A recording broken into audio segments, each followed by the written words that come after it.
name's Jenny, and I'm an experimental physicist. As you can maybe tell from my hair, I've chosen Einstein as my physics style guru for tonight. My research is into large detectors that we use as rulers to detect tiny changes in space and time. These detectors are actually sensitive enough to see objects like black holes up to billions of light years away from Earth. Whereas I, as a physicist, have trouble detecting sarcasm up to a metre away.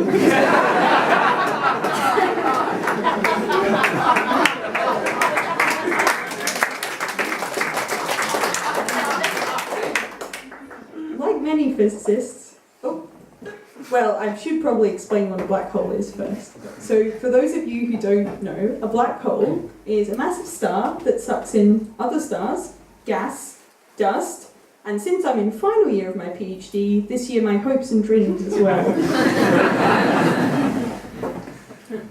So I said I was an experimental physicist. I work in a lab. Luckily for me, in this lab there is a dress code.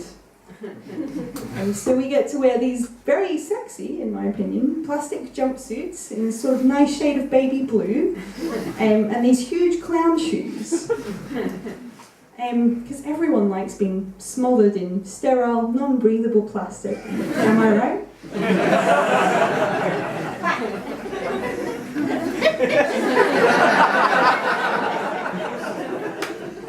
These suits have several additional pros. It's very easy to hide from my supervisor in one of them. It's quite hard for my colleagues to tell that I wore my pajamas to work that day. And it adds a fun element of risk to my work, because I don't know from moment to moment if I'm going to sort of lunge over some equipment and split my suit at the crotch, or, trip over an oscilloscope and fall into the path of a laser beam and burn my corneas. So basically, the reason all this is necessary, the reason we wear these suits, is because the lab I work in has to be very clean for these experiments, because they don't want our kind of nose hair and sweat all over them. And the experiments basically consist of systems of lasers and mirrors, and we constantly monitor the position of the mirrors by bouncing the lasers between them, kind of like how I constantly monitor the position of Benedict Cumberbatch via the tracker I sort of placed on him when he was on Sauchiehall Street filming the other week. Actually, I just need to check something. Ooh, he was at the Oran Mall last night. That's quite close to where I live. So basically, not only do we have this very clean lab, but because we use these very powerful lasers, we actually have to do additional things to keep the experiments very clean. Because the lasers are so powerful that they can actually burn particles onto the mirror surface, and this damages the mirror and ruins the experiment. So we have to encase our experiments in very large cavities, and then we have to pump them really, really, really, really hard with vacuum pumps to sort of suck all the air out of them. I tried doing this orally once, but I kind of ran out of puff.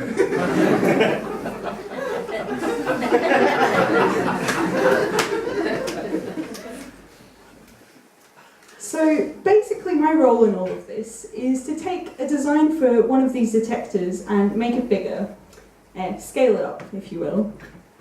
And basically, the longer one of these detectors is, the more sensitive it is to gravitational waves. I don't like to boast, but mine is actually 10 meters long, and it's very powerful, actually. So every so often, I get let out of the lab, and I get to go to a conference with other physicists who make things bigger, and we compare notes on length and sensitivity. And it can be quite easy to feel out of place at these conferences as a woman, because there's not a lot of women in my field. So I've come up with a strategy for dealing with this. I'm going to invest in a fake beard, to make me feel more at home. So in a meeting, next time someone shows me a nice graph, I too am able to stroke my chin in interest in your So, what else could I tell you about being a PhD student? Well, there's the big S, your supervisor. Having a supervisor is a bit like having a probation officer. You need to convince them that you understand the consequences of your actions, and they don't make you go back to the dark, windowless prison lab that you've been stuck in for 3 years. Like Gollum, your supervisor can strike at any time.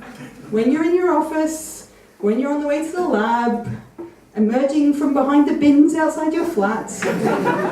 Give us it! Give us the precious! Give us the data! I should probably go easier on him. I mean, it must be quite hard for him working with me, someone who acts kind of like a guilty toddler when he tries to make polite conversation. So he'll be like, Jenny, how was your weekend? And I'll be like, that power supply was always on fire. No, sometimes it's just other scientists in general that get me down in my job. So, like, I work in this big clean lab, and working in this lab is a bit like with the other scientists, is a bit like sharing halls in university with other people. So you just need to replace that passive-aggressive flatmate who leaves little notes next to your dirty dishes with a passive-aggressive colleague who sent an email to everyone you work with because, you know, someone stole his favourite screwdriver.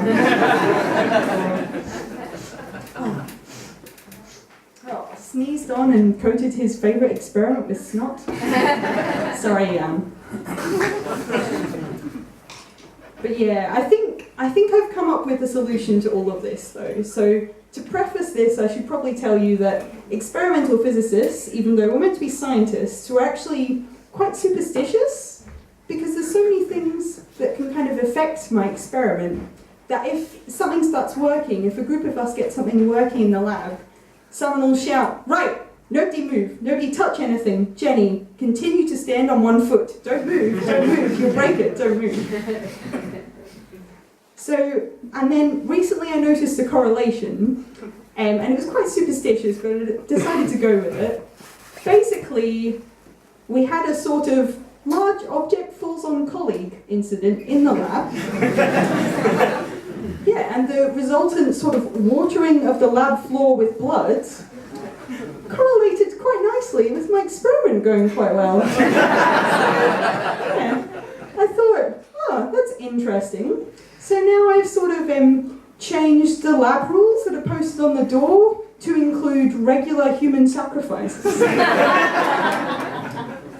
And I think, so there was the one that happened by accident.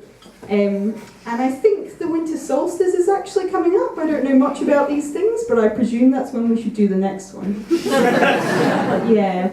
Anyway, I think I'm actually sort of late for a meeting I have to go to, so I will see you guys later.